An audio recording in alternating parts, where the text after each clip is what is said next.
The Zharn Dominion had ruled the outer spiral for 3,000 cycles. Their armada was legendary, their warriors bred for conquest, their technology refined through countless campaigns. When they received the Galactic Council's transmission, warning them against incursion into human space, High Commander Vexthor had laughed, a grinding, mechanical sound that echoed through his command bridge. "Humans," he'd said, mandibles clicking in amusement. "Primitives who only achieved faster-than-light travel 200 cycles ago." The Council grows soft. The Council's message had been clear. Humanity was under Tier 1 protection. Any aggressive action would result in immediate sanctions. But sanctions meant nothing to the Zharn. They'd ignored 3 previous warnings about other species. The Council was toothless, they believed, and humans were merely the latest addition to a growing empire. Vexthor had sent his 5th fleet, 40 warships, enough to crush any resistance a fledgling species could muster. They'd jumped into the human colony system of New Jakarta expecting a swift victory. That was 6 standard days ago. Now, Ambassador Krelix of the Galactic Council stood in his observation chamber, watching the emergency session unfold on holographic displays. Representatives from 47 species argued, gestured, and demanded action, but Krelix simply watched the tactical feed from New Jakarta with his compound eyes, saying nothing. He'd tried to warn them. The first wave of Zharn ships had entered the system with weapons hot, shields at maximum. They'd broadcast the standard ultimatum: surrender or be destroyed. The human response had been unexpected.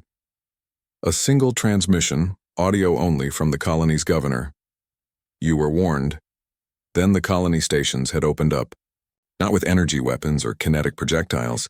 Those would have been understandable. Instead, the Zharn fleet found itself engulfed in a cascading network of electronic warfare, attacks so sophisticated that their ship computers couldn't even recognize they were being invaded until it was too late. Within minutes, half the fleet was firing on itself. Navigation systems routed ships into collision courses. Life support cycled into overdrive, flooding some decks with freezing air while others became furnaces. Weapon systems locked onto friendly vessels. The humans hadn't destroyed the 5th fleet. They'd turned it against itself. Commander Vexthor had desperately ordered a retreat, but even that had been compromised. His jump coordinates had been altered by a single decimal point, enough to scatter his surviving ships across 3 parsecs of empty space. It would take them weeks to regroup, assuming they survived on limited supplies, but the real nightmare had come afterward. The humans hadn't stopped with defense. Within 12 hours, every single Zharn military communication network went dark, not jammed, corrupted. Their encryption became meaningless. Their secure channels broadcast their own tactical plans to anyone listening. Supply routes, fleet positions, strategic assessments, all of it exposed. Then the human fleet arrived. Krelix had studied humanity extensively since their emergence onto the galactic stage. He'd read the reports, the psychological profiles, the historical databases they'd shared with the Council. One phrase had stuck with him, something from their ancient history: "We have awakened a sleeping giant." The human fleet that materialized in Zharn space wasn't particularly large. 27 ships, many of them repurposed civilian vessels, hastily armed. But they didn't need to be impressive. They'd already crippled the Dominion's ability to coordinate a defense. Human Marines boarded disabled Zharn vessels not with overwhelming force, but with medical supplies and negotiators. They treated wounded Zharn soldiers. They offered surrender terms so generous that many Zharn crews accepted immediately, confused by the mercy extended to them. This, Krelix understood, was the true suffering the title promised. Not death. The Zharn would have welcomed that. But humiliation. Complete, absolute humiliation. Within 4 days, 17 Zharn worlds had sued for peace independently of the High Command. The Dominion's client species, sensing weakness, declared independence. Trade routes collapsed. The mighty Zharn economy, built on tribute and conquest, ground to a halt. Vexthor himself had been captured when his flagship, still drifting in deep space with failing life support, had been rescued by a human medical frigate. He now sat in a comfortable cell on Earth awaiting trial, not for war crimes but as a guest while human diplomats negotiated reparations and peace terms. The suffering wasn't physical. It was the complete dismantling of everything the Zharn had believed about themselves. On the council floor, the Jarn representative, a minor functionary, since the High Command was in disarray, spoke with a trembling voice.